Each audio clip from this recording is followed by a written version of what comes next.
జగనన్న ప్రభుత్వంలో తనకు సంక్షేమ పథకాలన్నీ వచ్చాయని చెప్పి ఆనందపడిన ఒక అమాయకమైన బీసీ మహిళను ఏ విధంగా అయితే తెలుగుదేశం సోషల్ మీడియాకు సంబంధించిన వాళ్ళు ట్రోల్ చేసి, అలాగే ఆ అమ్మాయి శరీరాన్ని కానీ వాళ్ళ పిల్లలకు సంబంధించినవి కానీ మార్ఫింగ్లు చేసి ఎలా ట్రోల్ చేసి ఆ అమ్మాయి ఆత్మహత్య చేసుకునేలాగా చేసి, అసలు అటువంటి వాళ్ళకి బుద్ధి ఉంది అని నేను అడుగుతున్నా. ఎందుకంటే కనీసం వాళ్ళు ఎంతగా దిగజారిపోయారంటే తెలుగుదేశానికి సంబంధించిన వాళ్ళు ఇంకా వాళ్ళ అసలు దేవుడు కానీ ప్రజలు కానీ క్షమించే పరిస్థితుల్లో లేరు.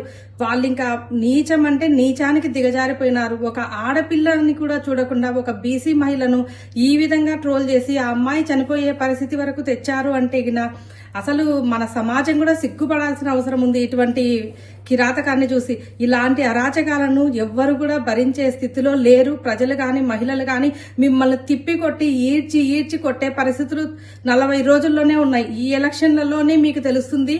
ఇటువంటివన్నీ చేసిన మీకు మీ పాపాలకన్నిటికీ పాపం పండబోతుంది. మీకు తగిన శాస్త్రి జరగబోతుంది.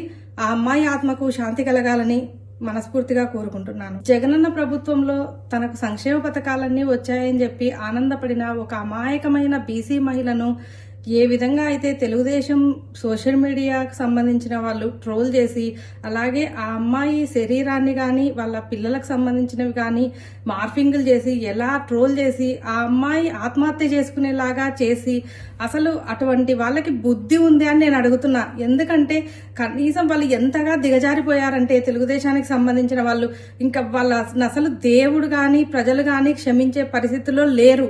వాళ్ళు ఇంకా నీచం అంటే నీచానికి దిగజారిపోయినారు. ఒక ఆడపిల్లని కూడా చూడకుండా ఒక బీసీ మహిళను ఈ విధంగా ట్రోల్ చేసి ఆ అమ్మాయి చనిపోయే పరిస్థితి వరకు తెచ్చారు అంటే అసలు మన సమాజం కూడా సిగ్గుపడాల్సిన అవసరం ఉంది. ఇటువంటి కిరాతకాన్ని చూసి ఇలాంటి అరాచకాలను ఎవ్వరు కూడా భరించే స్థితిలో లేరు. ప్రజలు కానీ మహిళలు కానీ మిమ్మల్ని తిప్పికొట్టి ఈడ్చి కొట్టే పరిస్థితులు 40 రోజుల్లోనే ఉన్నాయి. ఈ ఎలక్షన్లలోనే మీకు తెలుస్తుంది. ఇటువంటివన్నీ చేసిన మీకు మీ పాపాలకన్నిటికీ పాపం పండబోతుంది.